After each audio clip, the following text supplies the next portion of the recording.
나보다 20살은 어린 년한테 경례를 박으라고. 뺨을 때려버릴라. 경기도 고양시 일산동구 매서운 칼바람이 몰아치는 제9보병사단 백마부대 예하 제29보병여단 본청 뒤편 흡연구역. 희뿌연 담배 연기를 길게 내뿜으며 대령 계급장을 단 사내가 바닥에 가래침을 걸쭉하게 뱉었다.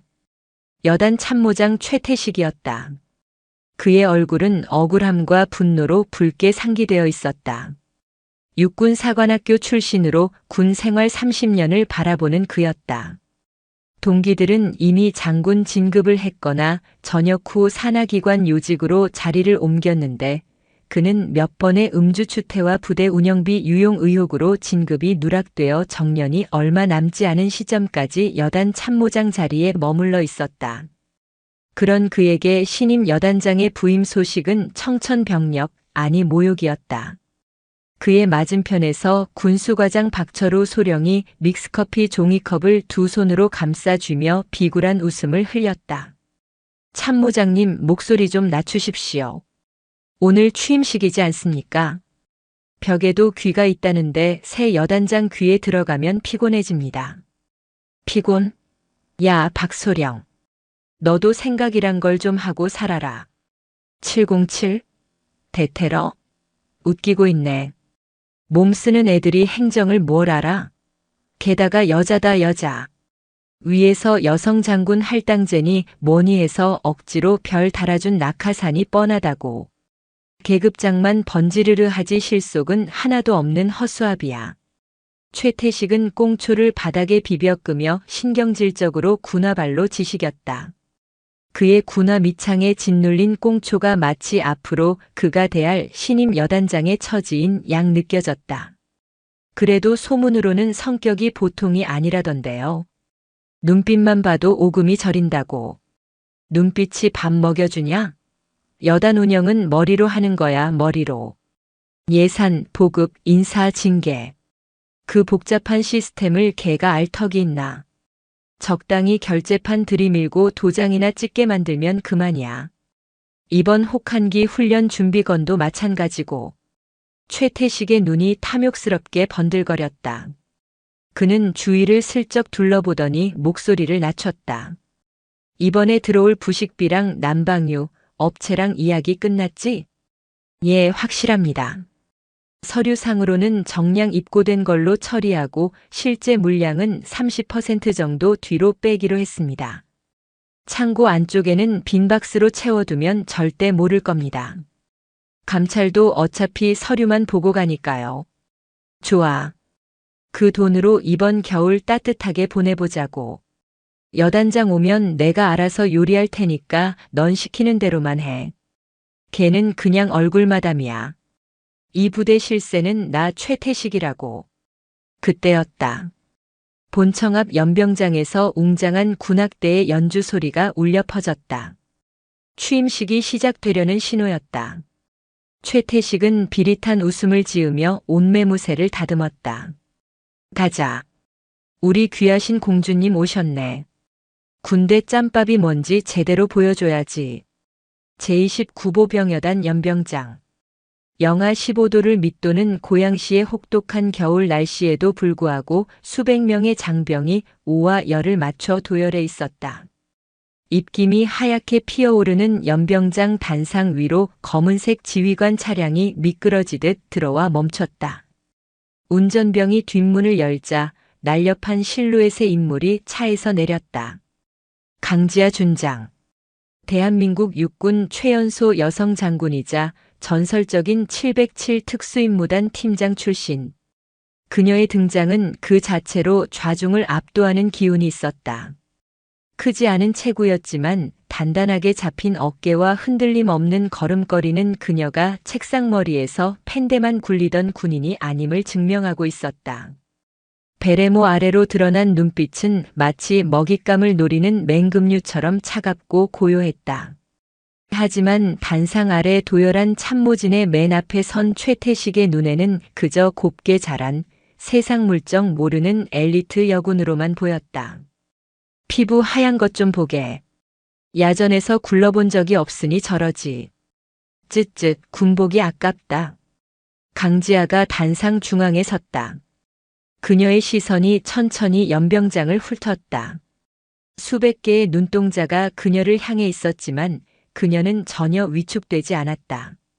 오히려 그 시선들을 하나하나 씹어 삼키듯 응시했다. 부대 차렷. 연대장의 구령이 떨어졌다. 여단장님께 대하여 경례. 백마. 우렁찬 함성이 연병장을 뒤흔들었다. 강지아는 절도 있는 동작으로 거수 경례를 올렸다. 손끝이 눈썹 끝에 정확히 닿았고 각도는 칼로 잰 듯 완벽했다. 그녀가 손을 내리고 마이크 앞에 섰다. 반갑다. 오늘부로 제29보 병여단의 지휘를 맡게 된 준장 강지아다. 목소리는 높지 않았으나 묘한 울림이 있어 연병장 끝까지 또렷하게 전달되었다. 스피커의 잡음조차 그녀의 목소리를 방해하지 못했다. 나는 긴 말을 좋아하지 않는다. 군인은 말이 아니라 행동으로 증명한다. 여러분이 흘리는 땀방울이 헛되지 않도록 나는 지휘관으로서 내 모든 것을 걸고 이 부대를 이끌 것이다. 이상. 취임사는 파격적으로 짧았다. 흔한 미사여구도 장황한 포부도 거창한 약속도 없었다. 그 짧고 굵은 한마디에 병사들 사이에서는 미세한 동요가 일었지만 최태식은 속으로 쾌재를 불렀다. 할 말이 없겠지. 아는 게 없으니까. 겉멋만 잔뜩 들었군. 차라리 잘 됐어. 입 다물고 있으면 조종하기 더 쉽지. 행사가 끝나고 여단장실로 이동하는 복도. 최태식은 재빨리 강지아의 뒤를 따르며 연습해둔 사람 좋은 미소를 얼굴에 띄웠다. 여단장님 취임사 정말 감명 깊었습니다. 짧지만 강력했습니다. 역시 특수부대 출신이라 다르십니다. 강지아는 걸음을 멈추지 않은 채 고개만 살짝 돌렸다. 무표정한 얼굴이었다. 참모장이라고 했나? 예, 대령 최태식입니다. 이 부대에서만 3년을 근무했습니다. 여단장님 보좌는 제가 확실하게 책임지겠습니다. 3년이라. 부대 사정은 누구보다 잘 알겠군. 그럼요. 손바닥 들여다보듯 훤합니다. 여단장님께서는 대외적인 행사나 큰 그림만 그려주시면 골치 아픈 밑바닥 실무나 행정 처리는 제가 알아서 깔끔하게 정리하겠습니다. 굳이 신경 쓰지 않으셔도 됩니다. 최태식은 은근슬쩍 본심을 드러냈다. 너는 아무것도 하지 말고 가만히 있으라는 뜻이었다. 강지아의 걸음이 잠시 멈칫했다. 그녀가 돌아서서 최태식을 정면으로 응시했다. 그래? 든든하군. 야전 부대 행정은 익숙지 않아서 걱정했는데 참모장 같은 베테랑이 있으니 믿고 맡기지. 그녀의 말에 최태식의 입꼬리가 실룩거렸다. 예상대로였다. 스스로 약점을 인정하고 들어오다니 이렇게 다루기 쉬운 상관이 또 어디 있겠는가. 걱정 마십시오. 제가 누굽니까? 여단장님 재임 기간 동안 사고 하나 없이 편안하게 모시겠습니다. 고맙네. 아, 그리고 군수과장도 좀 내 방으로 보내주게. 이번 혹한기 훈련 준비 상황 대략적으로라도 듣고 싶어서. 아, 예. 알겠습니다. 바로 조치하겠습니다. 박소령 그 친구가 일 처리는 아주 빠릿빠릿합니다. 최태식은 깍듯하게 경례를 붙이고 돌아섰다. 복도를 걸어가며 그는 주먹을 불끈 쥐었다. 모든 것이 계획대로였다. 하지만 닫힌 문 뒤에서 강지아의 표정은 순식간에 차갑게 변해 있었다. 그녀는 최태식이 나간 문을 잠시 응시하다가 책상 위에 놓인 명패를 손가락으로 톡톡 두드렸다. 믿고 맡긴다라. 고양이한테 생선을 맡기는 격이지. 그녀는 품 안에서 작은 USB 메모리를 꺼내 노트북에 연결했다. 화면에 뜬 것은 단순한 부대 현황판이 아니었다. 부임하기 전 이미 정보사령부 동기에게 부탁해 은밀하게 입수한 29여단의 지난 3년치 군수 물자 입출구 내역과 간부들의 동선 기록이었다. 최태식 대령. 3년 동안 여단장들이 바뀌는 틈을 타서 아주 제 세상처럼 놀았군. 이번에는 임자 제대로 만난 줄 알아라. 그녀의 눈동자가 모니터의 푸른 빛을 받아 서늘하게 빛났다. 그녀는 최태식을 단순히 부패한 군인이 아니라 제거해야 할 적군으로 인식하고 있었다. 다음 날 아침 제구보병사단 29여단 영내에는 팽팽한 긴장감 대신 묘한 안도감이 감돌고 있었다.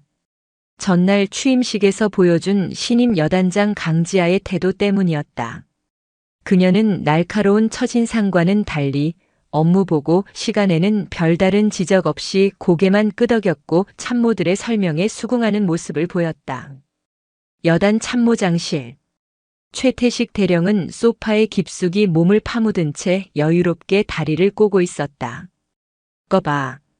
내 말이 맞지? 그냥 폰만 잡는 거라니까. 아까 작전과장이 브리핑하는데 하품 참는 거 봤냐? 실무는 하나도 모르는 눈치야. 최태식의 말에 맞은편에 앉은 군수과장 박철우 소령이 킬킬거렸다. 맞습니다.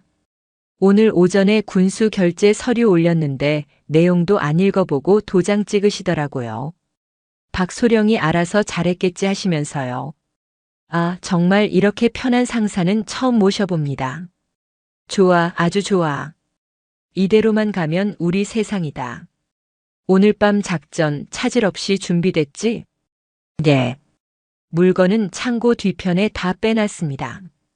위병소 근무자들도 오늘 밤엔 우리 애들로 싹 교체해놨고요. 그냥 프리패스입니다. 최태식은 만족스러운 듯 배를 두드렸다. 그들의 머릿속에는 빼돌린 부식과 기름을 팔아 챙길 뒷돈과 그 돈으로 즐길 유흥 생각뿐이었다. 그들이 간과하고 있는 것은 그 편한 상사가 지금 이 순간 어디서 무엇을 하고 있는지였다. 같은 시각 병사식당.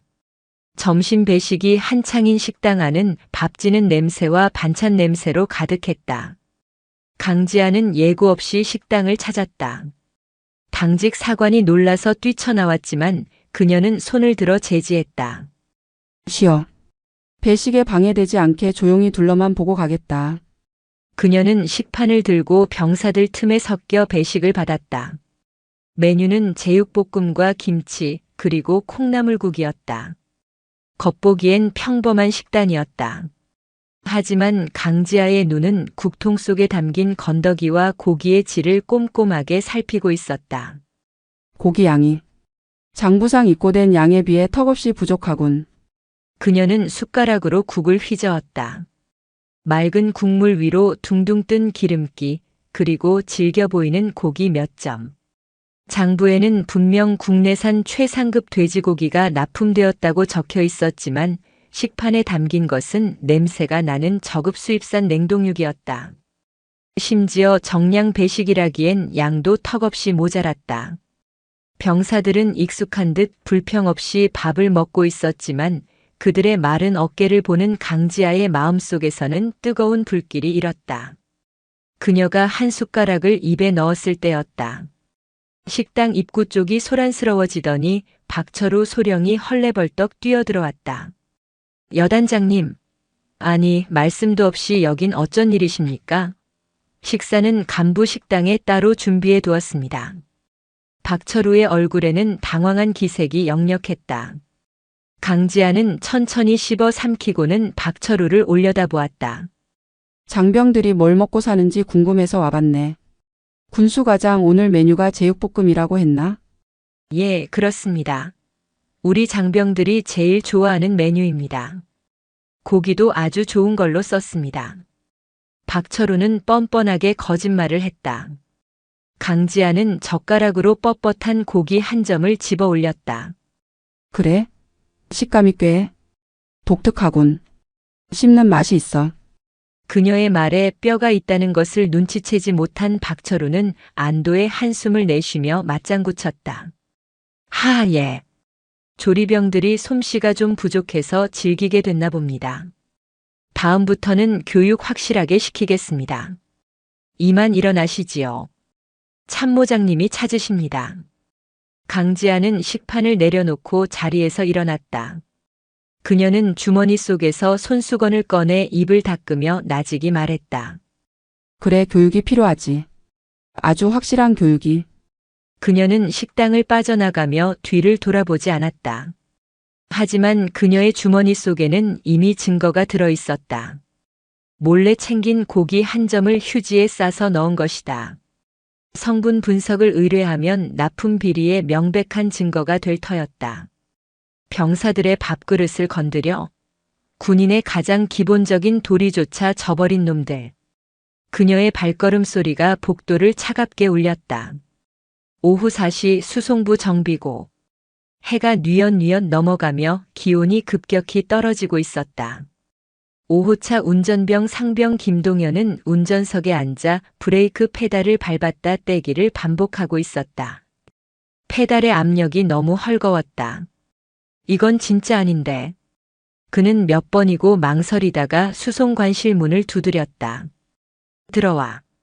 수송관인 상사는 난로 옆에서 꾸벅꾸벅 졸고 있었다.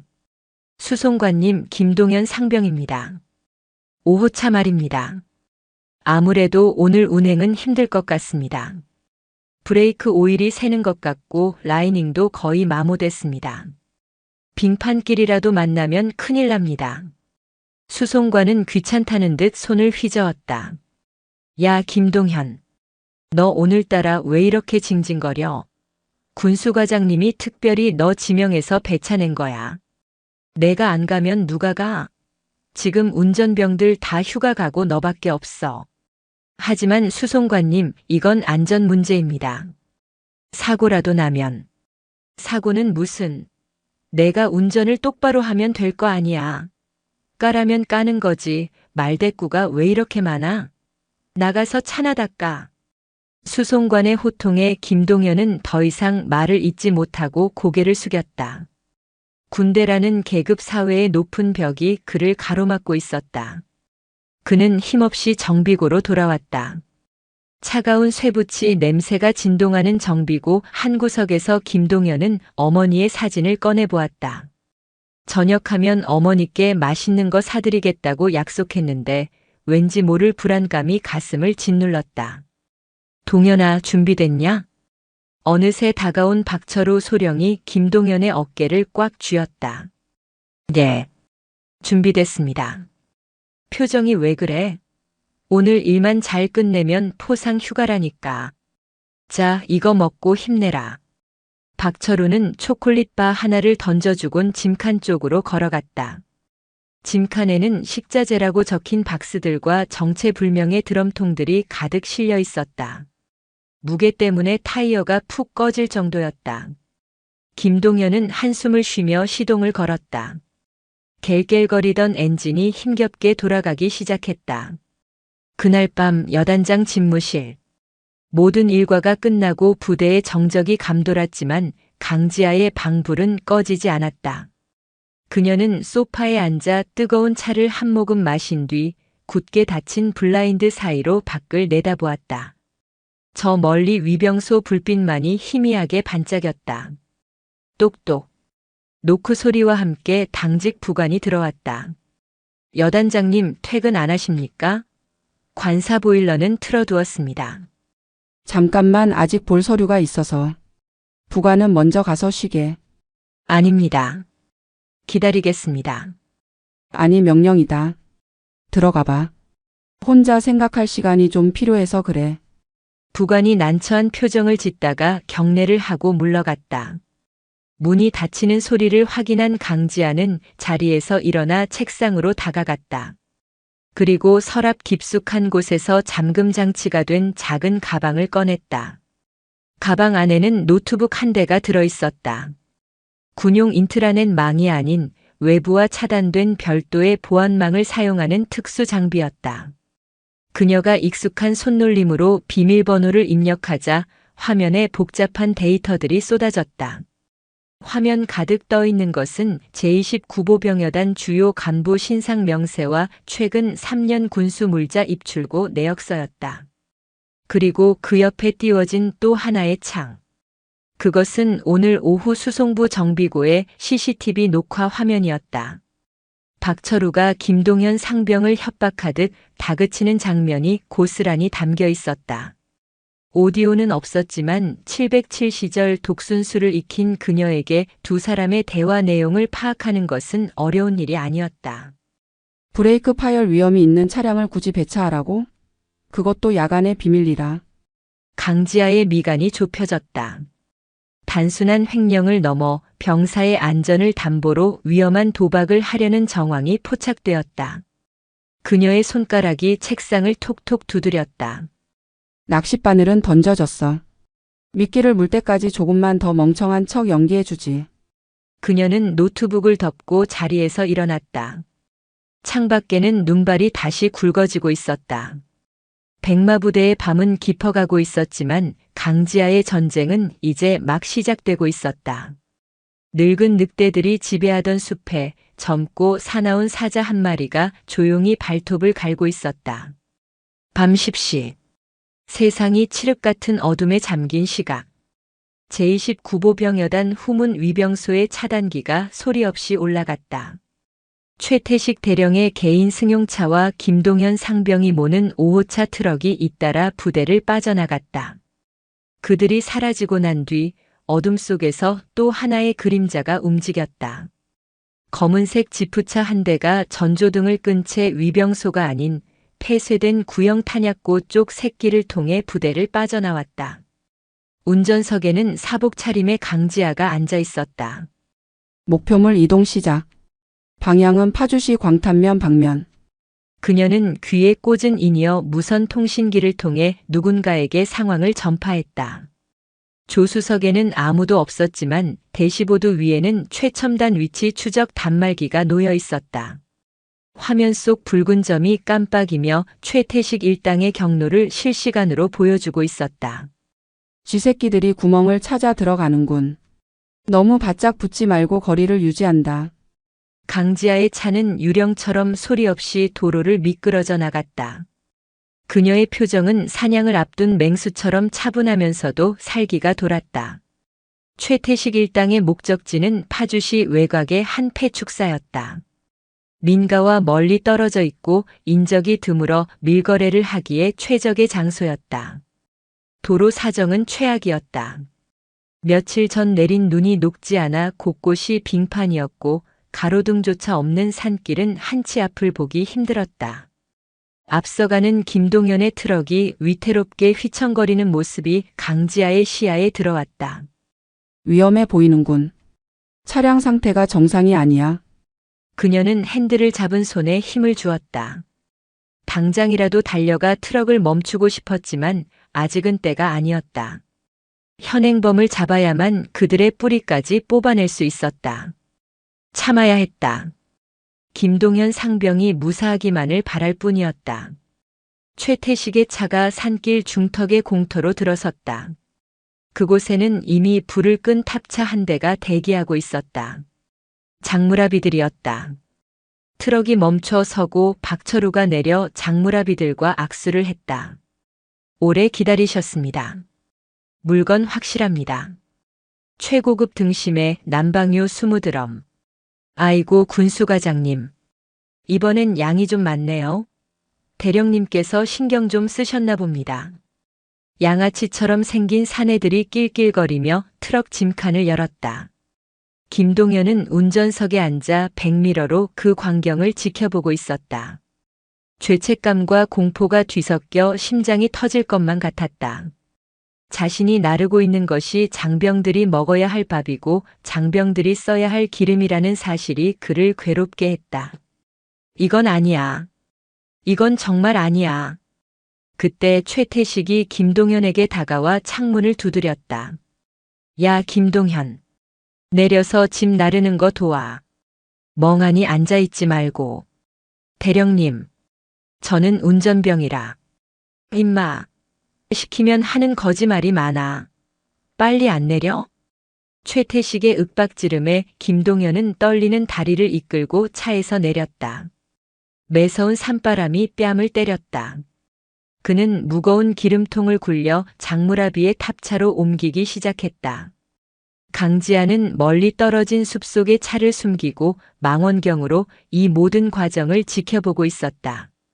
그녀의 카메라가 쉴 새 없이 셔터를 눌러대며 증거를 수집했다. 부식 횡령, 유류 불법 유출, 민간인과의 밀거래. 그리고 병사에게 불법적인 사역 강요까지. 제목이 늘어나는군. 거래가 거의 끝나갈 무렵 최태식이 품 안에서 양주병을 꺼냈다. 자, 일도 거의 끝났는데 한잔하고 갑시다. 날도 추운데 몸 좀 녹여야지. 오, 발렌타인 아닙니까? 역시 대령님 스케일이 다르십니다. 그들은 트럭 보닛 위에 술판을 벌였다. 안주로는 병사들에게 먹여야 할 참치 통조림을 땄다. 김동현은 추위에 떨며 그들 곁에 서 있었지만 아무도 그에게 따뜻한 말 한마디 건네지 않았다. 오히려 박철우는 김동현에게 빈잔을 던지며 심부름을 시켰다. 야, 가서 물 좀 가져와. 센스 없게 가만히 서 있냐? 분노가 치밀어 올랐지만 강지아는 냉정함을 유지했다. 지금 덮치면 그들은 단순 음주나 물자 이동 중 휴식이라고 발뺌할 수도 있었다. 거래가 완전히 끝나고 돈이 오가는 순간 바로 그때가 작전 개시 시점이었다. 하지만 예상치 못한 변수가 발생했다. 술 기운이 오른 최태식이 얼굴이 벌개져서 소리를 지르기 시작했다. 야, 김동현, 너 아까 올 때 운전이 왜 그따위야? 차가 막 춤을 추더만. 일부러 그러는 거냐? 아닙니다, 대령님. 차 상태가 좋지 않아서. 핑계 대지 마. 군기가 빠져가지고. 야, 너 다시 차에 타. 저기 아래 삼거리까지 후진으로 갔다 와. 얼차려야 실시. 네. 대령님, 지금 이 밤에 이 빙판길에서 후진으로 말입니까? 바로 옆은 낭떠러지입니다. 그건 너무 위험합니다. 김동현이 기겁하며 외쳤다. 전조등도 켜지 않은 채 후진으로 그 좁은 길을 내려가라는 것은 죽으라는 소리나 다름없었다. 까라면 까. 명령 불복종이야? 내가 내 생명줄 쥐고 있는 거 몰라. 최태식은 비틀거리며 김동현의 멱살을 잡았다. 술 냄새가 진동했다. 박철우마저 옆에서 거들었다. 야, 시키는 대로 해. 대령님 화나시면 너 영창 간다. 결국 김동현은 울먹이며 다시 운전석에 올랐다. 그는 손을 떨며 기어를 후진으로 넣었다. 강지아의 눈이 커졌다.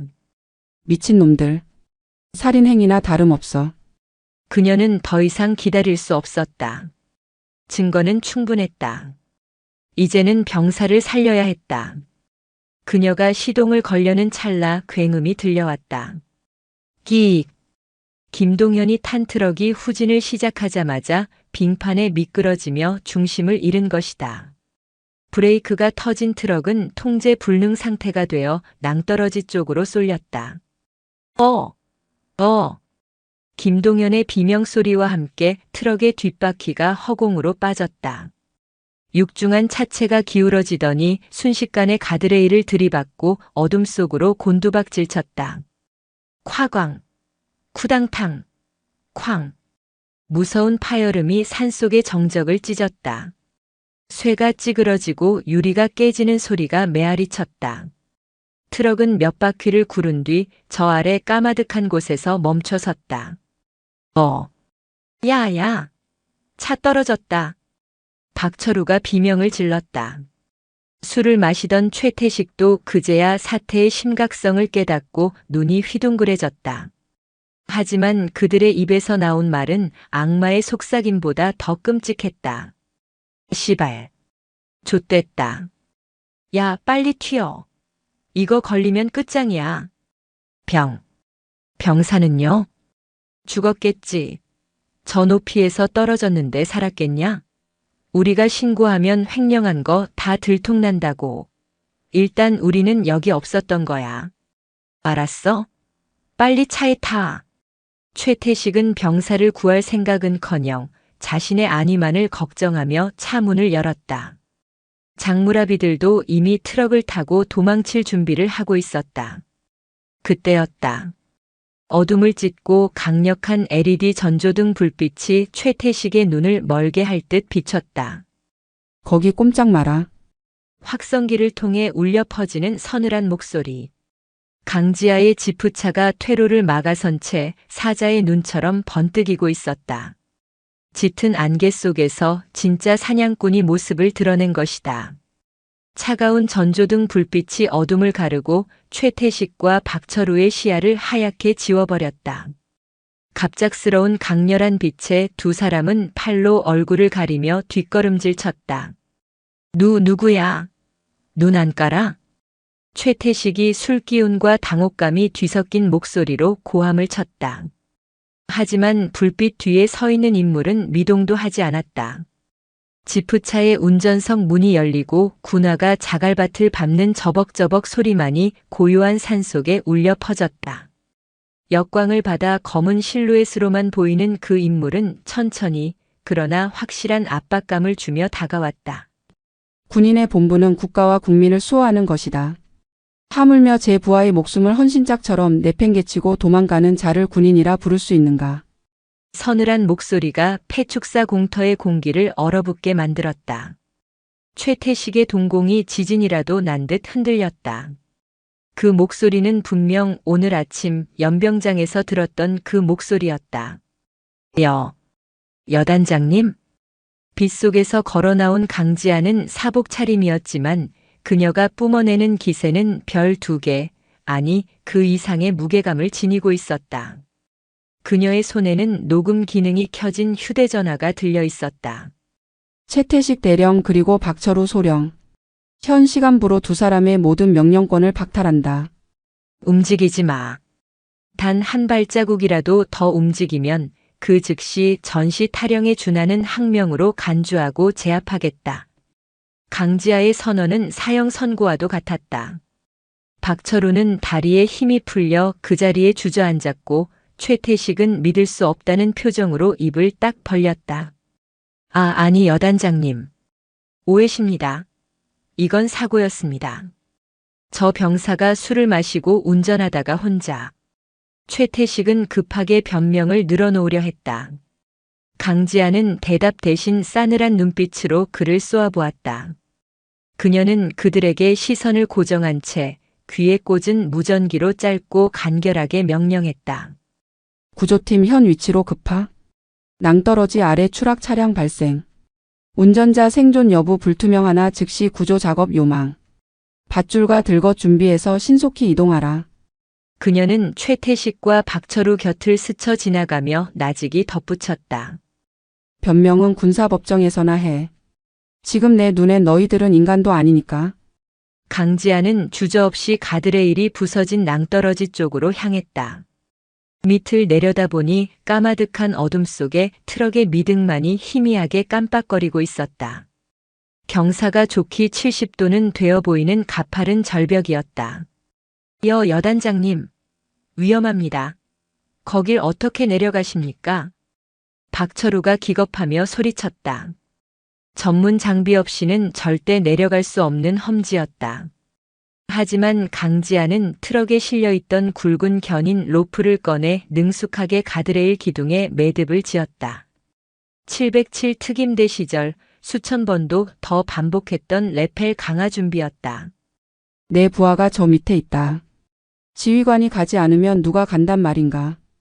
그녀는 로프 하나에 몸을 의지한 채 망설임 없이 어둠 속으로 몸을 던졌다.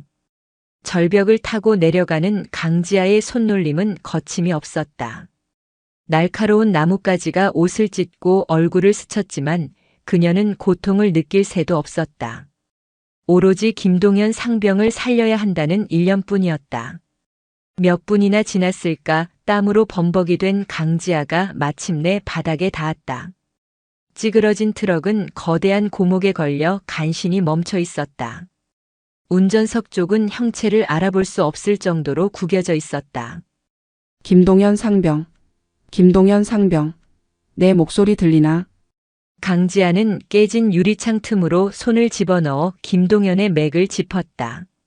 미약하지만 뛰고 있었다. 김동현의 얼굴은 피범벅이었고 다리는 대시보드 사이에 끼어 기괴하게 꺾여 있었다.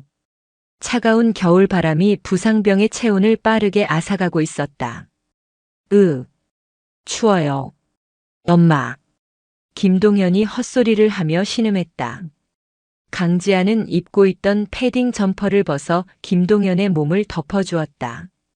영하 20도의 추위가 그녀의 얇은 셔츠를 파고들었지만 그녀는 김동현의 손을 꼭 잡고 체온을 나누었다. 정신 차려 김동현. 여단장이다. 내가 왔다. 절대 널 죽게 내버려 두지 않아. 조금만 버텨. 여단장님, 제가 실수를 해서. 김동현은 몽롱한 의식 속에서도 자책하고 있었다. 그 모습에 강지아의 눈시울이 뜨거워졌다. 죄지은 자들은 위에서 살 길을 도모하고 있는데 피해자는 죽어가면서도 군인으로서의 책임을 다하지 못했음을 미안해하고 있었다. 내 잘못이 아니다. 절대 내 잘못이 아니야. 넌 명령을 따랐을 뿐이고 훌륭한 군인이다. 내가 약속하마. 너를 이렇게 만든 놈들 반드시 피눈물 흘리게 해주겠다고. 강지아의 목소리에는 분노와 슬픔이 공존했다. 그때 절벽 위에서 요란한 헬기 소리와 함께 강력한 서치라이트가 비쳤다.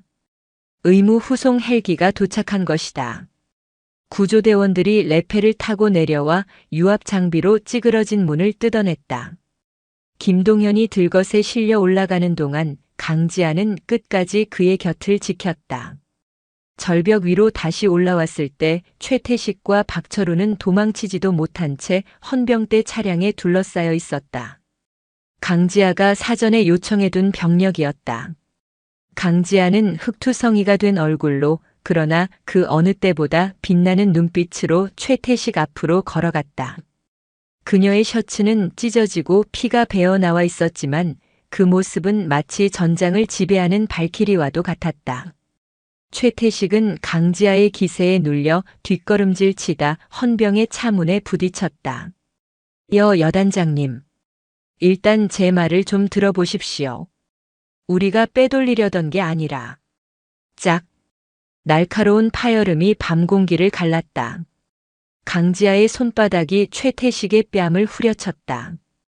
고개가 획 돌아간 최태식은 얼이 빠진 표정으로 뺨을 감싸쥐었다. 아가리 닥쳐. 지금부터 내 입에서 나오는 모든 말은 법정에서 불리하게 작용할 것이다. 널 계급 강등 없이 전역하게 놔둘 줄 알았나? 착각하지 마. 넌 군복을 벗는 게 아니라 죄수복을 입게 될 거야. 강지아는 헌병 대장에게 눈짓했다. 연행해. 두 사람 격리 수용하고 압수한 물품들 하나도 빠짐없이 증거물로 등록한다. 특히 저 트럭의 블랙박스 무슨 수를 써서라도 복구해. 최태식과 박철우가 헌병차에 억지로 태워지는 모습을 보며 강지아는 깊은 숨을 내쉬었다. 입에서 하얀 김이 길게 뿜어져 나왔다. 국군 수도병원 응급실 앞 복도. 소독약 냄새와 기계음이 뒤섞인 차가운 공간에 강지아는 팔짱을 낀 채 홀로 서 있었다. 수술 중이라는 빨간 불이 켜진 지 벌써 4시간이 지났다. 그녀의 옷은 여전히 흙과 피로 얼룩져 있었지만 갈아입을 생각조차 하지 않았다. 그때 수술실 문이 열리고 집도의가 피로한 기색으로 나왔다. 강지아는 즉시 다가갔다. 상태는 어떻습니까? 천만다행입니다. 다리 골절이 심각하고 장기 손상이 있었지만 생명에는 지장이 없습니다.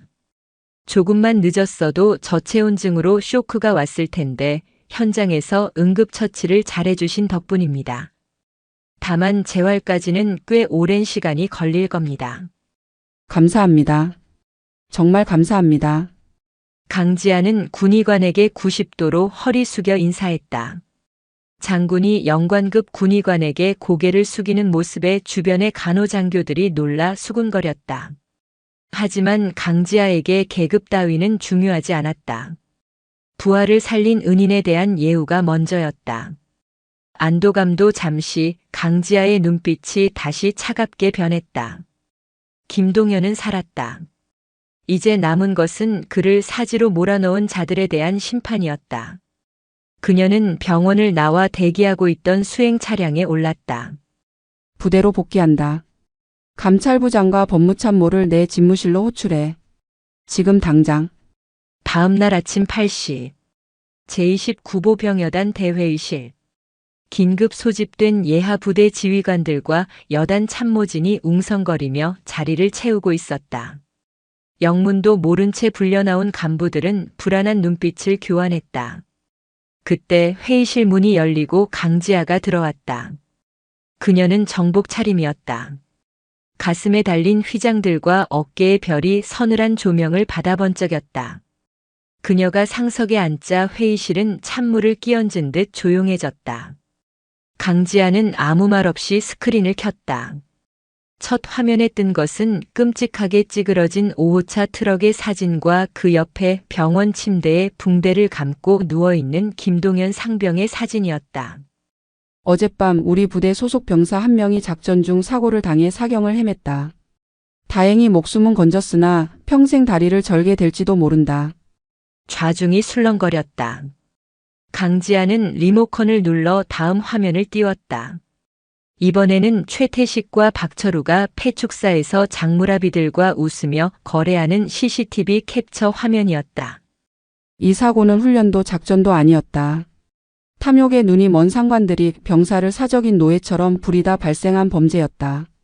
여기 있는 최태식 대령과 박철우 소령이 그 주범이다. 회의실은 충격에 휩싸였다. 그때 회의실 문이 열리며 헌병들에게 양팔이 붙들린 최태식이 끌려 들어왔다. 수갑을 찬 채였지만 그는 여전히 상황 파악을 못하고 고래고래 소리를 지르고 있었다. 이거 내가 누군지 알아? 나 육사 출신이야. 감히 누구 몸에 손을 대. 최태식은 회의실에 앉아있는 강지아를 발견하고는 도끼 어린 눈으로 노려보았다. 강지아, 내가 감히 나한테 이럴 수 있어? 내가 선배야. 군 생활 30년 한 선배한테 하극상을 해? 이거 다 모함이야. 증거 있어? 강지아는 피식 웃음을 터뜨렸다. 선배? 명예를 먹고 사는 군인이 명예를 버렸는데 선배 대접을 바라는가? 증거? 지금 내 눈앞에 보여주지.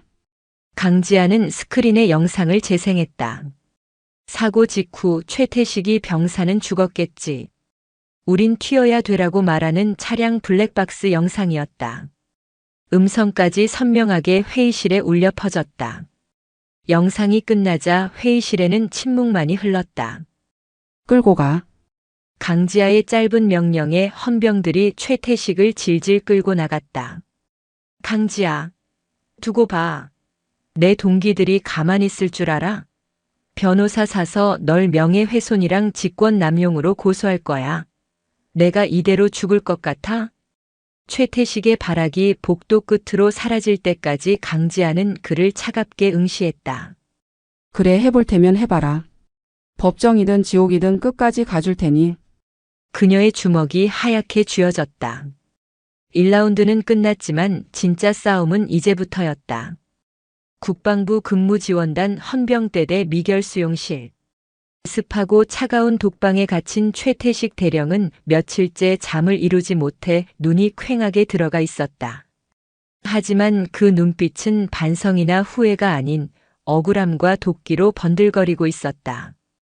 그는 좁은 방 안을 짐승처럼 서성거리며 손톱을 물어뜯었다. 강지아, 이 어린 년이 감히 나를. 철컹.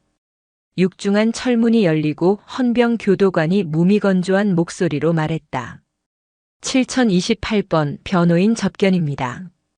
최태식의 얼굴에 화색이 돌았다. 접견실로 들어서자 기름진 머리에 최고급 맞춤 정장을 입은 중년 남자가 기다리고 있었다. 군 법무관 출신이자 군 관련 사건에서 승소율 1위를 자랑하며 법정의 하이에나로 불리는 전관 변호사 오승률이었다. 최태식이 퇴직금까지 갑을 받아 선임한 마지막 동아줄이었다. 변호사님, 어떻게 됐습니까? 나 나갈 수 있는 겁니까? 그 영상이랑 녹음 다 퍼졌는데 어떡하냐고요. 오승률은 여유롭게 가죽 서류 가방을 열며 비릿한 미소를 지었다. 진정하십시오, 대령님. 상황이 좋지는 않지만 빠져나갈 구멍은 언제나 있습니다. 법은 진실을 가리는 곳이 아니라 논리를 겨루는 곳이니까요. 구멍이라뇨? 증거가 저렇게 명백한데. 대령님, 강지아 준장이 제출한 영상과 녹취록. 그거 획득 경로가 문제입니다. 영장도 없이 개인적으로 도청 장치를 사용하고 위치 추적을 했다. 이건 명백한 위법 수집 증거입니다. 독수독과 이론 아시죠? 독이 든 나무에서 열린 열매도 독이 있다는 뜻입니다. 불법으로 얻은 증거는 법정에서 효력이 없습니다. 최태식의 눈이 크게 뜨였다. 그럼 그게 다 무효가 될 수 있다는 말입니까? 그렇습니다. 우리는 이 재판을 비리 사건이 아니라 신임 여단장의 과도한 표적 수사와 인권 침해로 프레임을 바꿀 겁니다. 강지아 준장이 대령님을 제거하기 위해 병사를 미끼로 쓰고 함정을 팠다고 주장하면 됩니다. 여론은 금방 뒤집힙니다. 최태식의 입꼬리가 비로소 올라갔다. 그렇지. 내가 민 게 아니지. 지가 쫄아서 헛발질한 거지. 그리고 그 새벽에 여자 혼자 거기까지 따라왔다는 것도 수상하잖아. 혹시 날 스토킹한 거 아니야? 바로 그겁니다. 아주 좋은 공격 포인트입니다. 단 조건이 하나 있습니다. 오승률은 목소리를 낮추며 서류 한 장을 내밀었다. 피해자인 김동현 상병. 그 친구 입을 막아야 합니다.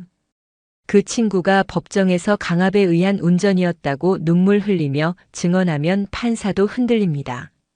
합의를 보든 겁을 주든 해서 탄원서를 받아내야 합니다. 상관의 지시가 아니라 자발적인 충성심으로 운전했다는 내용으로요. 최태식은 음흉한 미소를 지으며 고개를 끄덕였다. 걱정 마세요. 그놈 집안 뻔합니다. 홀어머니 밑에서 자란 흙수저더군요. 돈 몇 푼 쥐어주면 알아서 기계 되어 있습니다. 내 마누라 시켜서 병원 좀 보내야겠군요. 국군수도병원 외상센터 입원실. 김동현 상병은 대수술 후 마취에서 깨어나 멍하니 하얀 천장을 바라보고 있었다. 다리에는 굵은 철심을 박았고 온몸이 욱신거렸다. 진통제 기운 때문에 정신이 몽롱했지만 육체적 고통보다 더 큰 것은 마음의 짐이었다. 자신이 범죄에 가담했다는 죄책감, 그리고 앞으로 군 생활을 어떻게 해야 할지 모르는 막막함이 21살 청년의 가슴을 짓눌렀다. 그때 병실 문이 거칠게 열리고 화려한 모피 코트를 입은 중년 여성이 들어왔다. 최태식의 아내였다. 그녀 뒤로는 덩치가 산만 한건장한 남자 2명이 과일 바구니를 들고 위협적으로 따라 들어왔다. 어머, 우리 김상병. 많이 다쳤네. 그녀는 과일 바구니를 탁자에 쿵소리 나게 내려놓았다. 병문안이라기보다는 빚쟁이가 돈 받으러 온 듯한 고압적인 태도였다. 김동현은 겁에 질려 몸을 움츠렸다. 누구십니까? 나? 최태식 대령 사모야. 우리 남편 때문에 다쳤다며? 근데 얘기 들어보니까 우리 남편은 조수석에 타지도 않았는데 김상병 혼자 운전 실수해서 떨어졌다면서? 아닙니다. 대령님이 시켜서 억지로. 쉿. 목소리 낮춰. 여기 보는 눈 많아. 그녀는 명품 핸드백에서 두툼한 현금 봉투와 종이 한 장을 꺼내 김동현의 이불 위에 툭 던졌다. 이거 3천만 원이야. 너 같은 애들 군대 월급 모아도 평생 못 만질 돈이지. 이거 받고 이 합의서에 지장 찍어. 본인의 운전 부주의로 사고가 났으며 평소 존경하던 최태식 대령님은 아무 잘못이 없다고. 그러면 너 처벌 안 받게 우리가 힘 좀 써줄게. 처벌이라뇨? 제가 무슨 죄를 지었다고. 어머, 얘 좀 봐. 너 군수품 빼돌리는 거 알고 운전했잖아. 그거 공범이야, 얘. 너도 감옥 가고 싶어? 빨간 줄 긋고 인생 망치고 싶냐고. 우리 남편은 어차피 변호사 써서 금방 나와. 나오면 너 가만둘 것 같아? 김동현의 눈동자가 심하게 흔들렸다. 감옥과 전과자 그리고 보복이라는 말은 너무나 큰 공포였다. 홀로 계신 어머니 생각에 눈물이 왈칵 쏟아졌다. 선택해. 돈 받고 조용히 끝낼지 아니면 우리 남편이랑 같이 죽어서 개죽음 당할지. 그녀의 협박은 집요하고 날카로웠다. 김동현은 공포에 질려 흐느끼며 떨리는 손을 봉투 쪽으로 뻗었다. 어쩔 수 없었다. 이 상황을 벗어나고 싶었다. 그때였다. 병실 문이 드르륵 열리는 소리와 함께 서늘한 냉기가 흘러들어왔다. 그 더러운 손 치우시지. 강지아였다. 그녀는 정복 차림이었다. 어깨의 별이 형광등 불빛을 받아 차갑게 빛나고 있었다. 그녀는 성큼성큼 다가가 이불 위에 돈 봉투와 합의서를 집어들더니 최태식 아내의 눈앞에서 가차없이 북북 찢어버렸다. 종이 조각이 눈처럼 흩날렸다. 아니, 당신 뭐야? 미쳤어? 이게 얼마짜린데? 여기는 신성한 국군병원이다. 잡상인 출입 금지야. 그리고 협박죄와 증인 매수 시도? 남편이랑 나란히 콩밥 먹고 싶어서 안달이 났군. 이게 진짜. 너 내가 누군지 알아? 내 남편이 최태식 대령이야. 너 같은 낙하산이랑은 급이 다르다고. 최태식의 아내는 악을 쓰며 강지아에게 대들었다. 뒤에 있던 건장한 남자들이 위협적으로 한 발자국 다가왔다. 하지만 강지아는 눈 하나 깜짝하지 않았다. 그녀는 특전사 시절 사람을 죽일 수도 있는 기술을 연마한 인간 병기였다. 그녀가 남자들을 향해 고개를 살짝 까딱했다. 건드려봐. 정당 방위로 뼈가 몇 개 부러져도 난 모른다. 그녀의 눈에서 뿜어져 나오는 살기에 덩치 큰 남자들이 흠칫하며 뒷걸음질 쳤다. 그들은 본능적으로 알 수 있었다. 이 여자는 진짜다. 당장 꺼져. 3초 준다. 3, 2. 강지아의 카운트다운이 시작되자 병실 밖에서 대기하던 헌병들이 들이닥쳤다. 당신들 뭐야? 연행해. 두고 봐. 가만 안 둘 거야. 우리 변호사님이 너네 다 박살 내줄 거라고. 최태식의 아내는 헌병들에게 질질 끌려나가면서도 끝까지 저주를 퍼부었다. 소란이 잦아들고 병실에는 다시 정적이 흘렀다. 김동현은 이불을 뒤집어 쓰고 소리 죽여 울고 있었다. 죄송합니다. 여단장님. 제가 너무 무서워서. 비겁하게. 강지아는 다가와 김동현의 어깨를 조심스럽게 감싸 안았다. 괜찮다. 무서운 게 당연해. 21살이 감당하기엔 너무 벅찬 일이야. 하지만 동현아 기억해라. 저들은 짖는 개일 뿐이야. 무는 법을 잊어버린 늙은 개. 내가 있는 한 절대 너를 건드리지 못한다. 나를 믿어라. 김동현은 강지아의 품에서 아이처럼 울음을 터뜨렸다. 여단장님. 저 정말 감옥 갑니까? 엄마한테 효도도 못했는데. 누가 널 감옥에 보낸단 말이냐. 넌 피해자야. 그리고 내 부하다. 내 부하는 내가 지킨다. 법정이든 지옥이든 내가 앞장설 테니 너는 내 뒤만 따라와. 알겠나? 강지아의 단호한 목소리에 김동현은 눈물을 닦으며 고개를 끄덕였다. 재판 날까지 아무 걱정 말고 치료에만 전념해. 저런 잡상인들은 다시는 얼씬도 못하게 병실 앞에 헌병을 배치하겠다. 강지아는 병실을 나서며 주먹을 꽉 쥐었다. 손바닥에 손톱 자국이 날 만큼 깊은 분노가 끓어올랐다. 단순히 비리 군인을 처벌하는 문제가 아니었다. 이것은 자신의 부하를 그리고 군인의 명예를 지키기 위한 전쟁이었다. 일주일 후 사건은 예상치 못한 묘한 방향으로 흐르고 있었다. 오승률 변호사의 반격이 시작된 것이다. 아침부터 주요 일간지와 인터넷 뉴스 포털 메인에는 자극적인 제목의 기사들이 도배되었다. 단독 장군, 부임 첫날부터 과도한 표적 수사 논란 707 출신 신임 여단장, 병사를 미끼로 썼나? 무리한 함정 수사 의혹 제기 최 대령 측 억울하다. 부하 병사의 운전 미숙을 상관에게 뒤집어 씌워. 명예훼손 고소 검토. 기사 내용은 교묘하게 왜곡되어 있었다. 강지아가 최태식을 잡기 위해 김동현 상병을 위험한 야간 운행에 고의로 투입했다는 식이었다. 여단장이 CCTV로 보고 있었으면서도 사고가 날 때까지 방치했다는 오승률의 주장이 사실인 양 실려 있었다. 여론은 순식간에 반으로 갈렸다. 군대 비리 척결해야 한다는 응원 댓글도 있었지만 오승률이 고용한 댓글 부대의 작업으로 인해 악성 여론이 들끓기 시작했다. 여자가 별 달더니 기세등등해서 설치네. 병사가 다친 건 지휘관 책임 아니냐?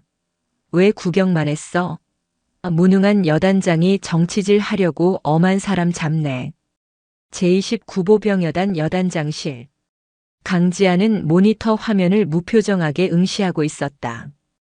비서실장이 안절부절 못하며 들어왔다. 여단장님, 육군 본부 정훈공보실에서 연락이 왔습니다. 언론 대응 자제하고 당분간 인터뷰도 하지 말라고 합니다.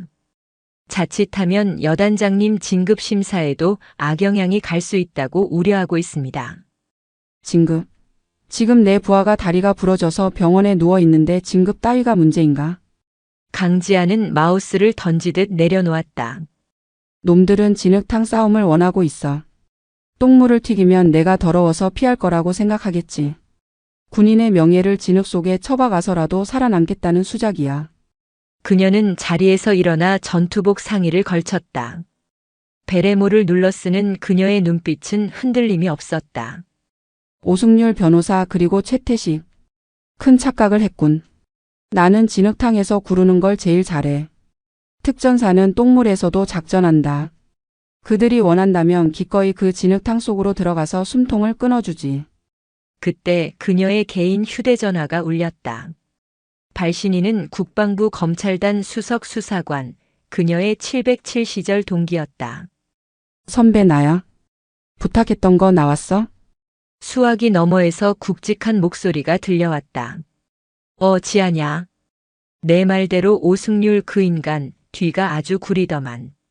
최태식이가 빼돌린 군수품 장무라비들 있지? 그놈들 관리하는 용역업체 오승률이 법률 자문해주는 곳이야. 심지어 오승률 차명 계좌로 매달 자문료 명목의 돈이 입금된 내역도 찾았다. 강지아의 입가에 서늘한 미소가 번졌다. 빙고. 역시 꼬리가 밟히는군. 근데 이걸로는 부족해. 법정에서 정당한 자문료라고 우기면 그만이야. 더 확실한 한 방이 필요해. 그리고 조심해라. 쟤네들 우리 여단 병사들 몇 명 매수했다는 첩보가 있어. 재판장에서 평소에 강 여단장이 최 대령을 싫어해서 괴롭혔다고 위증시킬 모양이야. 매수된 병사들? 불쌍한 놈들이군. 썩은 동화 줄인 줄도 모르고. 전화를 끄는 강지아는 창밖에 연병장을 내려다보았다. 병사들이 335 모여 스마트폰을 보며 수군거리고 있었다. 뉴스를 보고 동요하는 것이 분명했다. 지휘관에 대한 불신이 싹트면 부대는 무너진다. 최태식이 노리는 것이 바로 이것이었다. 강지아는 결단을 내린 듯 방송실로 향했다. 당직 사관 전 부대 방송 연결해. 잠시 후 부대 전체의 스피커에서 삐 하는 소리와 함께 강지아의 목소리가 울려 퍼졌다. 아, 여단장이다. 전 장병은 하던 일을 멈추고 내 목소리에 집중한다. 행정반, 내무반, 정비고, 위병소. 모든 병사가 하던 일을 멈추고 스피커를 올려다보았다. 강지아의 목소리는 차분하지만 단단한 쇳소리가 섞여 있었다. 요즘 밖에서 떠드는 뉴스들 때문에 마음이 어수선할 것이다. 나에 대한 비난 상관없다. 욕을 먹는 건 지휘관의 숙명이다. 하지만 우리 부대의 명예와 다친 전우의 진실을 왜곡하는 것만큼은 용납하지 않겠다. 병사들 사이에 수군거림이 잦아들었다. 어떤 놈들은 돈으로 너희를 사려고 할 것이고 어떤 놈들은 거짓말로 너희 눈을 가리려 할 것이다. 흔들리지 마라. 내가 너희에게 요구하는 건 충성이 아니다. 진실이다. 나는 지휘관으로서 내 모든 계급장과 명예를 걸고 약속한다. 비리에 가담한 자, 거짓을 말하는 자, 전우를 배신한 자. 그 누구라도 끝까지 찾아내어 죗값을 치르게 할 것이다. 그녀는 잠시 숨을 고른 뒤 마지막 쐐기를 박았다. 진실은 침몰하지 않는다. 너희는 너희의 임무를 해라. 나는 나의 전투를 하겠다. 이상. 방송이 끝나자 부대 안에는 정적과 함께 묘한 전율이 흘렀다. 매수되어 거짓 증언을 하려던 몇몇 병사들은 서로의 얼굴을 쳐다보며 식은땀을 흘렸다. 그녀의 목소리에는 거짓을 꿰뚫어보는 힘이 있었고 무엇보다 부하를 지키겠다는 진심이 담겨 있었다. 오후 일과가 끝날 무렵 여단장실 문틈으로 편지 한 통이 슬그머니 밀려 들어왔다. 발신인 이름은 없었다. 강지아가 봉투를 뜯자 삐뚤빼뚤한 글씨의 쪽지가 나왔다. 여단장님, 저는 수송부 이일병입니다. 사고 당일 밤 박철우 소령님이 김동현 상병에게 강제로 차키를 쥐어주는 걸 봤습니다. 무서워서 숨기고 있었지만 방송 듣고 용기 냅니다. 제가 증인이 되겠습니다. 강지아는 쪽지를 가슴에 품었다. 봤지? 최태식. 이게 너와 나의 차이다. 그녀는 쪽지를 서류 가방에 넣었다. 이제 무기는 준비되었다. 내일은 첫 공판이 열리는 날. 늙은 늑대의 숨통을 끊어놓을 사냥의 시간이 다가오고 있었다. 경기도 용인시 제3군 사령부 보통군사법원 제1호 법정. 무거운 침묵이 감도는 법정 안은 방청객으로 가득 차 있었다. 군 수뇌부의 이목이 쏠린 것은 물론이고 오승률 변호사의 언론 플레이 덕분에 기자들까지 몰려와 취재 열기가 뜨거웠다. 피고인석에 앉은 최태식 대령은 수해 대신 정복을 입고 있었다. 아직 형이 확정되지 않은 미결수 신분이라 군인의 복장을 허용한 것이었지만 그의 표정은 이미 승리한 장군처럼 거만했다. 그 옆에는 오승률 변호사가 여유로운 미소를 머금은 채 서류를 검토하고 있었다. 반면 검찰관석 뒤편 증인석에 앉은 강지아 준장은 미동도 하지 않았다. 쏟아지는 카메라 플래시 세례에도 그녀의 눈빛은 흔들림 없이 정면을 응시하고 있었다. 마치 돌로 깎아 만든 조각상 같았다. 지금부터 피고인 최태식에 대한 제1차 공판을 개시합니다. 군판사의 개정 선언과 함께 법봉 소리가 울려 퍼졌다. 먼저 군검사가 공소 사실을 낭독했다. 군수품 횡령, 직권 남용, 그리고 김동현 상병에 대한 특수상해 치상 혐의. 죄목이 하나하나 열거될 때마다 방청석에서는 탄식이 흘러나왔다. 하지만 오승률 변호사는 자리에서 일어나며 자신만만하게 입을 열었다. 재판장님, 변호인은 검찰 측의 공소 사실을 전면 부인합니다. 특히 이번 사건의 핵심 증거로 제출된 영상과 녹취록에 대해 증거 배제 신청을 합니다. 법정이 술렁거렸다. 오승률은 노련한 사냥꾼처럼 법정을 휘어잡았다. 검찰 측, 아니 정확히 말하면 제보자인 강지아 준장이 제출한 증거들은 적법한 절차를 거치지 않고 수집되었습니다. 영장 없는 도청, 위치 추적, 그리고 몰래카메라 촬영. 이는 군사법원법 제303조 2항 적법한 절차에 따르지 아니하고 수집한 증거는 증거로 할 수 없다는 위법수집증거 배제 법칙에 해당합니다. 그는 강지아를 손가락으로 가리키며 목소리를 높였다. 강지아 준장은 신임 여단장으로서 자신의 권력을 과시하기 위해 선배 장교인 피고인을 표적으로 삼아 불법 사찰을 감행했습니다. 이는 명백한 인권 침해이자 하극상입니다. 동나무에서 열린 열매에 독이 있듯 불법으로 얻은 증거는 그 내용이 무엇이든 간에 법적 효력이 없습니다. 오승률의 화려한 언변에 판사들의 표정이 미묘하게 변했다. 법리적으로는 틀린 말이 아니었기 때문이다. 최태식은 짐짓 억울한 표정을 지으며 눈가를 훔치는 신용을 했다. 존경하는 재판장님. 저는 30년을 국가에 헌신했습니다. 그런데 부임한 지 하루도 안 된 여단장이 저를 범죄자 취급하며 뒤를 캤다는 사실에 자괴감을 느낍니다. 그날 밤 저는 병사들을 격려하기 위해 회식을 하려던 것뿐이었습니다. 사고는 정말 안타까운 병사의 실수였습니다. 방청석의 기자들이 노트북 자판을 두드리는 소리가 요란해졌다. 최태식 대령 억울함 호소, 불법 사찰 논란 점화라는 기사 제목들이 실시간으로 전송되고 있었다. 오승률은 기세를 몰아 첫 번째 증인을 신청했다. 피고인의 결백을 증명해줄 증인으로 당시 인사과장으로 근무했던 정대위를 신청합니다. 증인석에 앉은 정대위는 쭈뼛거리며 들어왔다. 그는 최태식의 눈치를 살피더니 오승률의 신문에 답변을 시작했다. 증인, 평소 강지아 준장이 최태식 대령을 대하는 태도는 어땠습니까? 그게 아주 적대적이었습니다. 부임 전부터 최태식은 내가 손본다는 말을 하고 다녔다는 소문이 돌았습니다. 회의 시간에도 대령님을 무시하고 면박을 주기 일쑤였습니다. 새빨간 거짓말이었다. 하지만 정대위는 이미 오승률에게 약점을 잡혀 매수된 상태였다. 그는 땀을 뻘뻘 흘리며 미리 외운 대본을 읊었다. 그리고 사고 당일 여단장님이 상황실에서 CCTV로 현장을 보고 계신 걸 목격했습니다. 사고가 날 때까지 기다렸다가 사고가 터지자마자 걸려들었다며 웃으시는 걸 봤습니다. 법정 안이 경악으로 물들었다. 방청객들은 수군거리며 강지아를 비난하는 눈초리를 보냈다. 병사를 일부러 다치게 놔뒀다고. 진짜 독한 애라는 말들이 들려왔다. 최태식은 속으로 쾌재를 불렀다. 완벽했다. 오승률의 설계대로 강지아는 부하를 희생양 삼은 사이코패스 지휘관이 되어가고 있었다.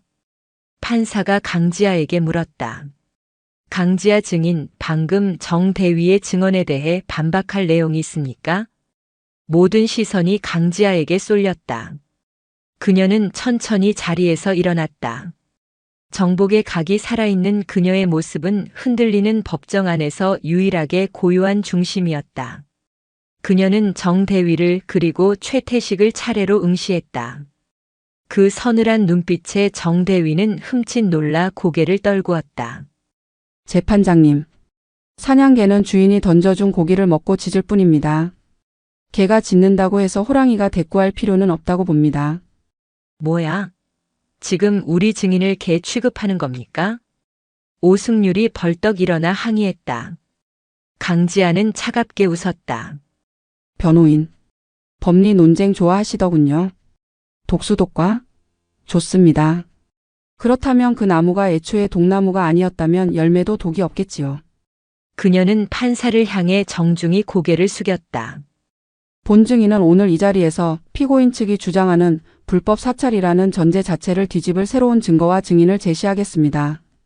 이 재판이 끝나면 누가 진짜 독을 품고 있었는지 명백해질 것입니다. 강지아의 당당한 선언에 오승률의 미간이 찌푸려졌다. 허세일까?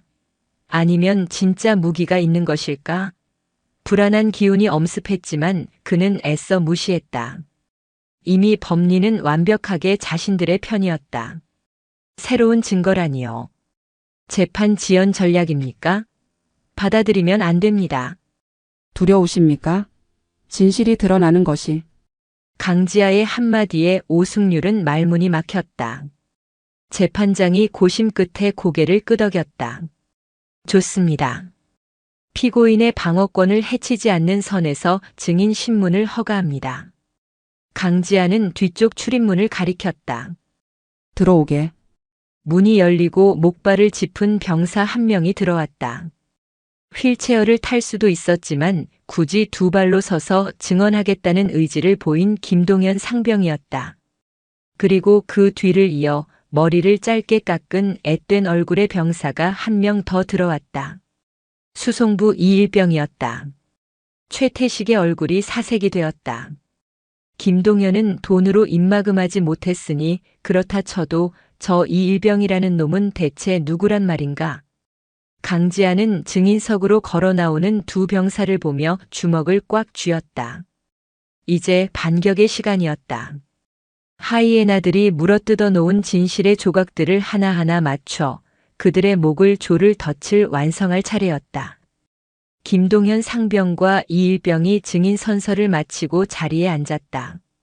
법정의 공기는 팽팽하게 당겨진 활시위처럼 긴장감으로 가득 찼다. 오승률 변호사가 먼저 김동연 상병을 신문했다.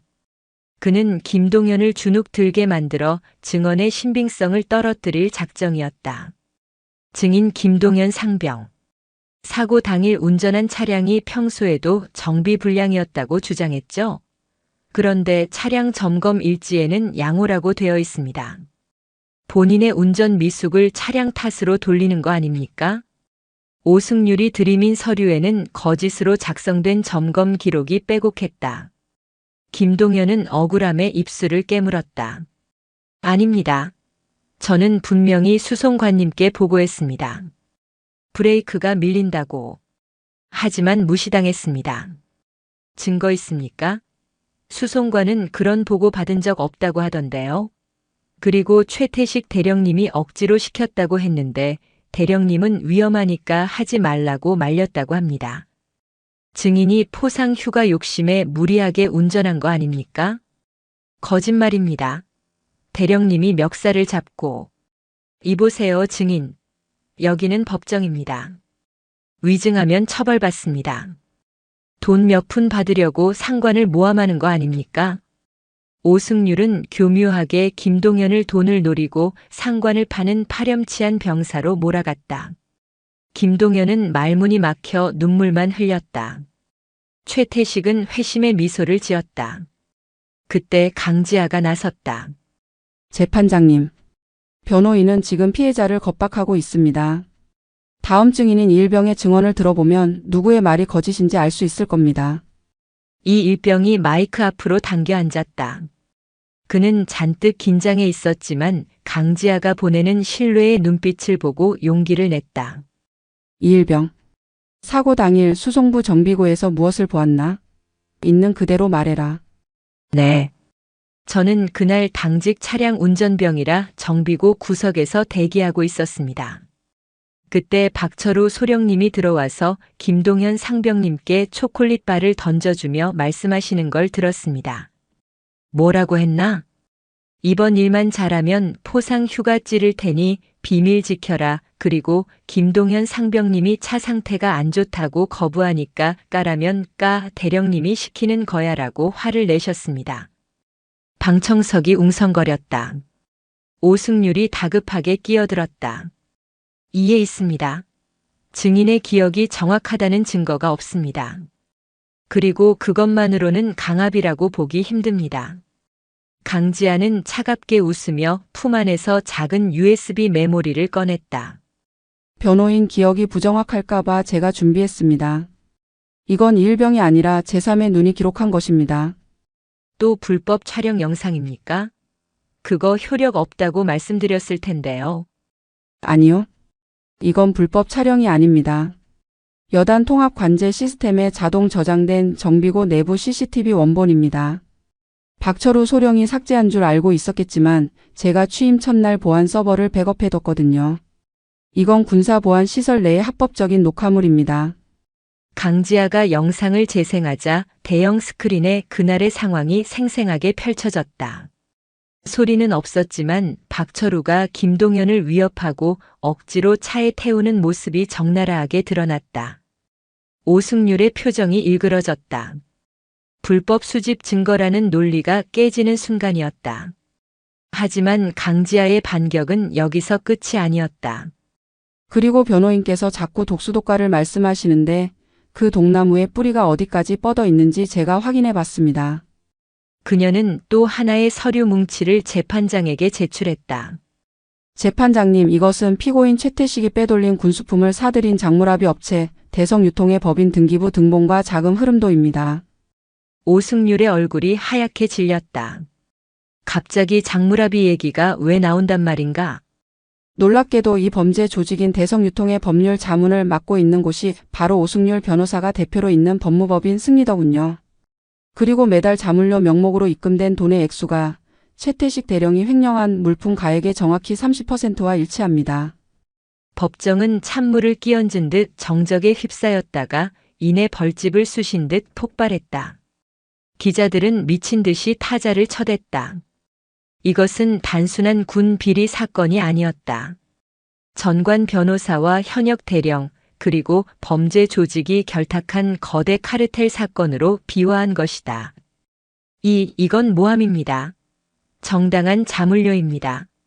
오승률이 쉰 목소리로 소리쳤지만 그의 손은 떨리고 있었다. 모함? 그렇다면 이 녹취록도 모함일까? 강지아는 마지막 카드를 꺼내들었다. 국방부 수사관 선배가 보내준 결정적인 증거였다. 오승률과 최태식의 통화 내용이 스피커를 통해 흘러나왔다. 변호사님, 이번 건도 잘 처리해 주십시오. 기름값 챙기면 수수료 넉넉히 보내겠습니다. 걱정 마세요, 대령님. 법은 만드는 놈보다 이용하는 놈이 주인 아닙니까? 사고 나면 병사 과실로 덮으면 그만이고요. 최태식은 자리에 주저앉았다. 모든 것이 끝났다. 변호사의 논리도 자신의 거짓말도 강지아가 준비한 진실의 무게 앞에서는 모래성처럼 무너져 내렸다. 강지아는 증인석 마이크를 잡고 최태식을 내려다보며 마지막 확인 사살을 했다. 최태식, 너는 군인도 아니다. 너는 내 탐욕을 채우기 위해 부하를 팔아먹은 장사치일 뿐이다. 내가 믿었던 돈과 권력 그리고 저 썩어 빠진 변호사의 혀가 너를 구원해 줄 수 있을지 지켜보겠다. 방청석에서는 야유가 터져나왔다. 저런 놈은 구속해라. 변호사도 공범이다. 라는 고함이 빗발쳤다. 재판장은 망치를 두드리며 장례를 정리하려 했지만 이미 분위기는 강지아의 완벽한 승리로 기울어 있었다. 최태식은 덜덜 떨며 오승률의 옷자락을 잡았다. 변호사님. 이거 어떻게 좀 해봐요. 나 좀 살려줘요. 하지만 오승률은 혐오스럽다는 듯 최태식의 손을 뿌리쳤다. 자신까지 엮여 들어갈 판국의 의뢰인 따위는 안중에도 없었다. 강지아는 그 추악한 광경을 차가운 눈으로 지켜보았다. 김동현 상병이 흐느끼며 강지아를 올려다보았다. 여단장님, 감사합니다. 정말 감사합니다. 강지아는 김동현의 어깨를 토닥였다. 고개 들어라. 죄 지은 놈들이 고개를 숙여야지 왜 피해자가 우는가. 이제 시작이다. 저들이 지은 죄의 대가를 뼈저리게 치르게 해주마. 법정의 창문 너머로 햇살이 비쳐 들어왔다. 그 빛은 강지아의 어깨 위 별을 그리고 진실을 말한 어린 병사들의 얼굴을 환하게 비추고 있었다. 하지만 피고인석의 두 남자는 짙은 그림자 속에 갇혀 파멸을 기다리고 있었다. 피고인 최태식에 대한 선고 공판을 개시합니다. 제3군 사령부 보통군사법원. 재판장의 엄숙한 목소리가 장내를 가득 채웠다. 최태식은 땀으로 뒤범벅이 된 채 피고인석 손잡이를 꽉 쥐고 있었다. 옆자리의 오승률 변호사는 이미 폐색이 짙은 것을 직감하고 짐을 챙길 준비를 하고 있었다. 재판장은 안경을 치켜 올리며 판결문을 읽어내려갔다. 피고인은 고위 장교의 신분으로 부하들의 복지와 전투력 유지에 쓰여야 할 군수품을 상습적으로 횡령하고 이를 은폐하기 위해 부하 병사에게 불법적인 명령을 강요하여 중상을 입혔다. 또한 반성은커녕 증거를 인멸하고 피해자를 매수하려 했으며 허위 사실을 유포하여 상관의 명예를 훼손하는 등 죄질이 극히 불량하다. 최태식의 턱이 덜덜 떨렸다. 이에 본 재판부는 피고인 최태식을 징역 15년에 처한다. 또한 군인사법에 의거하여 재정 및 계급을 이등병으로 강등하며 횡령한 금액의 3배에 해당하는 추징금을 부과한다. 15년? 최태식은 믿을 수 없다는 듯 비명을 질렀다. 15년이면 그의 남은 인생이 감옥에서 끝난다는 뜻이었다. 게다가 이등병 강등이라니 군인연금조차 한 푼도 받을 수 없는 파멸의 선고였다.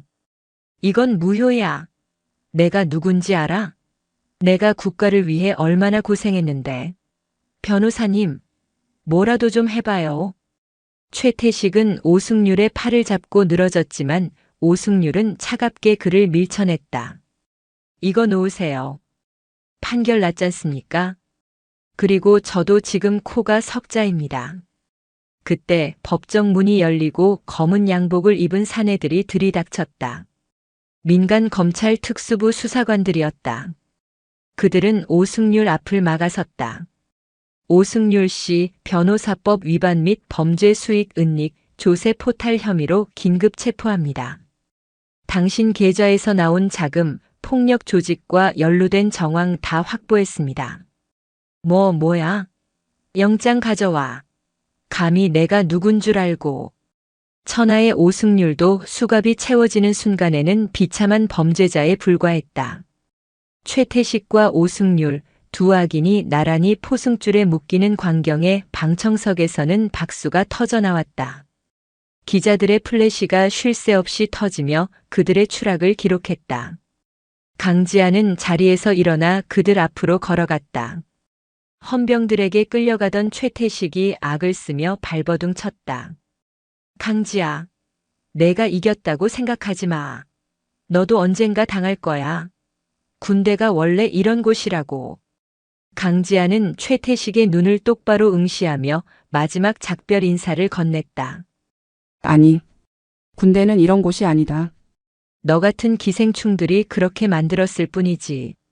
내가 감옥에서 썩어가는 동안 나는 이 부대를 진짜 군대다운 군대로 돌려놓을 것이다. 잘 가라 이등병 최태식. 최태식은 짐승 같은 괴성을 지르며 끌려나갔다. 법정이 정리되고 강지아는 김동현 상병과 이일병에게 다가갔다. 두 병사는 서로를 부둥켜 안고 울고 있었다. 고생했다. 너희가 해냈다. 오늘 너희의 용기가 수천 명의 전우를 살렸다. 여단장님, 감사합니다. 정말 감사합니다. 강지아는 그들의 젖은 등을 두드려 주었다. 그녀의 눈시울도 붉어져 있었다. 다음 날 제29보병여단. 부대 분위기는 하루아침에 180도 바뀌었다. 여단장 강지아의 이름으로 부대 정밀 진단 및 대청소 명령이 하달되었다. 이것은 단순한 청소가 아니었다. 최태식과 결탁했던 썩은 환부들을 도려내는 대수술이었다. 강지아는 감찰부와 헌병대를 대동하고 예하대대와 직할대를 순시했다. 창고 문 다 열어. 장부랑 실물 나사 하나까지 전수조사한다. 그녀의 지휘 아래 그동안 최태식 라인이 숨겨두었던 비자금 장부 횡령 물품들이 고구마 줄기처럼 쏟아져 나왔다. 인사과장, 군수과 선임하사 등 비리에 가담했던 간부들은 줄줄이 징계위원회에 회부되거나 형사 입건되었다. 반면 그동안 최태식에게 밉보여 한직으로 밀려나 있던 강직한 장교와 부사관들은 다시 주요 보직으로 복귀했다. 식당의 메뉴도 달라졌다. 강지아가 직접 업체 사장을 불러 계약 위반을 따져 묻고 질 좋은 식자재를 납품하지 않으면 법적 조치를 하겠다고 으름장을 놓은 덕분이었다. 점심시간 병사식당. 윤기가 흐르는 돼지고기 볶음과 신선한 쌈 채소가 식판 가득 담겼다. 병사들의 얼굴에는 웃음꽃이 피었다. 와, 고기 봐라. 진짜 고기다. 여단장님 바뀌니까 밥맛부터 다르네. 야, 뉴스 봤냐? 최태식 대령 15년 받았대. 속이 다 시원하다. 강지아는 식당 구석에서 병사들이 맛있게 밥을 먹는 모습을 지켜보고 있었다. 그녀의 입가에 옅은 미소가 번졌다. 그래, 이게 군대지. 잘 먹고 잘 자고 훈련할 때는 확실하게 하고. 그녀는 참모들에게 지시했다. 이번 주말 전 장병 삼겹살 파티 준비해. 예산은 내 사비로 털어서라도 부족함 없이 채워라. 그동안 윗물 때문에 맘고생한 내 새끼들 배에 기름칠 좀 해줘야겠어. 알겠습니다. 백마. 참모들의 경례 소리가 그 어느 때보다 우렁찼다. 비가 온 뒤 땅이 굳어진다고 했던가. 백마 부대는 최태식이라는 거대한 암덩어리를 제거한 후 더욱 단단하고 강인한 부대로 거듭나고 있었다. 강지아의 집무실 창밖으로 겨울의 끝을 알리는 눈이 녹아내리고 있었다. 그 아래 꽁꽁 얼어붙어 있던 땅에서 새로운 생명이 움틀 준비를 하고 있었다. 시간은 흘러 어느덧 4월. 경기도 고양시의 삭막했던 산자락에도 봄 기운이 완연했다. 제29보병여단 영내 도로를 따라 심어진 벚나무들이 하얀 꽃망울을 터뜨려 장관을 이루고 있었다. 연병장에서는 힘찬 기합 소리가 울려 퍼졌다. 악, 악, 백마, 백마. 상의를 탈의하고 구보를 하는 장병들의 구릿빛 피부 위로 건강한 땀방울이 흘렀다. 그들의 눈빛은 살아있었고 목소리에는 패기가 넘쳤다. 불과 몇 달 전 비리와 패배 주의에 찌들어 있던 부대의 모습은 찾아볼 수 없었다. 강지아 준장은 집무실 창가에 서서 그 풍경을 바라보고 있었다. 그녀의 책상 위에는 최우수 전투 여단 선정이라는 국방부 장관 표창패가 놓여 있었다. 그녀가 부임한 지 반년 만에 이뤄낸 쾌거였다. 똑똑. 노크 소리와 함께 당직 부관이 들어왔다. 여단장님, 손님이 오셨습니다. 손님? 약속된 사람은 없는데. 그게 꼭 여단장님을 뵙고 싶다고 해서 위병소에서 들여보냈습니다. 지금 접견실에 계십니다. 부관의 표정이 밝았다. 강지아는 고개를 갸웃하며 접견실로 향했다. 문을 열자 익숙한 뒷모습이 보였다. 말끔한 사복 차림의 청년이 창밖을 보고 있다가 인기척을 느끼고 뒤를 돌았다. 그는 다리를 조금 절고 있었지만 지팡이 없이 두 발로 서 있었다. 김동현이었다. 동현아. 강지아의 목소리가 한 옥타브 높아졌다. 김동현은 환하게 웃으며 거수 경례를 올렸다. 충성. 예비역 병장 김동현 여단장님께 신고합니다. 의가사 제대가 아닌 만기 전역을 마치고 당당하게 민간인 신분으로 찾아온 것이었다. 강지아는 한 걸음에 달려가 그의 어깨를 잡았다. 다리는 좀 어떤가? 지팡이는? 재활치료 열심히 받았습니다. 아직 뛰는 건 무리지만 걷는 건 문제 없습니다. 의사 선생님도 기적이라고 하십니다. 다행이다. 정말 다행이야. 강지아의 눈시울이 촉촉해졌다. 그 끔찍했던 밤 절벽 아래서 죽어가던 병사가 이렇게 건강한 모습으로 서 있다는 사실이 감격스러웠다. 여단장님 덕분입니다. 그때 여단장님이 저 포기하지 않으셨잖아요.